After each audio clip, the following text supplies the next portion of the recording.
السلام علیکم ورحمۃ اللہ وبرکاتہ۔ آج ہم آپ کو بتائیں گے کہ آپ نے سبق کیسے یاد کرنا ہے۔ اکثر طلبہ بڑے پریشان ہوتے ہیں کہ مجھے سبق یاد نہیں ہوتا، میں سبق کیسے یاد کروں۔ دیکھیں، سبق یاد کرنے کے لیے سب سے پہلے تو آپ نے اپنے ذہن میں بات بٹھانی ہے کہ میں نے یاد کرنا ہے۔ اپنے آپ کو، اپنے نفس کو اس بات پر قائل کریں کہ میں نے یہ سبق یاد کرنا ہے۔ جب تک میں یہ سبق یاد نہیں کروں گا تو میری جان چھوٹنے والی نہیں ہے۔ سب سے اہم چیز یہ ہے کہ ہم اپنے نفس کو اس بات پر قائل کریں۔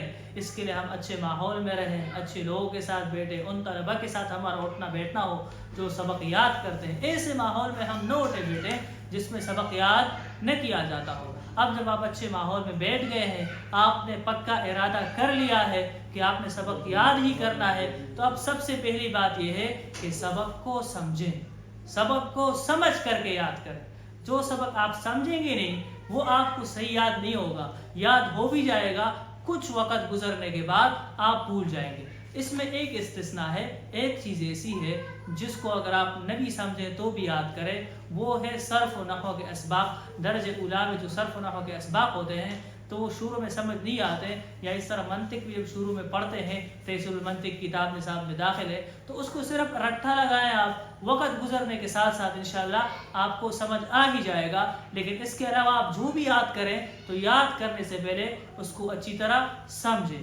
دوسری بات یہ ہے کہ جب آپ سبق یاد کریں تو یکسوئی والی جگہ میں بیٹھیں، ایسی جگہ نہ بیٹھیں جہاں پر شور ہو، ایسی جگہ نہ بیٹھے کہ جہاں پر ایسی چیزیں موجود ہوں جو آپ کے ذہن کو مشوش کر سکتی ہو۔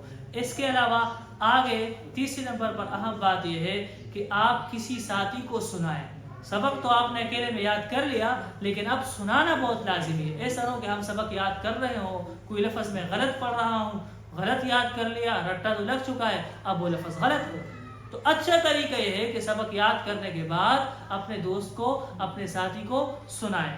آگے پھر بات یہ ہے کہ اگر آپ سستی محسوس کرتے ہیں، اگر آپ سمجھتے ہیں کہ میں تو بہت سست ہو گیا ہوں، دل ہی نہیں کرتا، تو پھر ایسے کام کریں جس کے ذریعے سے آپ میں چستی آ جائے۔ چستی کے لیے آپ چائے بھی پی سکتے ہیں، آپ پانی بھی پی سکتے ہیں، یا اس کے علاوہ اپنے آپ کو چھوٹی سی سزا بھی دے سکتے ہیں۔ مثلا اگر آپ ٹیک لگا کے یاد کر رہے ہیں تو ویسے بیٹھ جائیں، بیٹھ کر کے آپ یاد کر رہے ہیں تو کھڑے ہو کر کے یاد کریں۔ اپنے آپ کو چھوٹی چھوٹی سزائیں دیں تاکہ آپ میں چستی پیدا ہو۔ اس طریقے پر جب آپ سبق کو یاد کریں گے تو انشاءاللہ ضرور بضرور آپ کو سبق یاد ہو جائے گا۔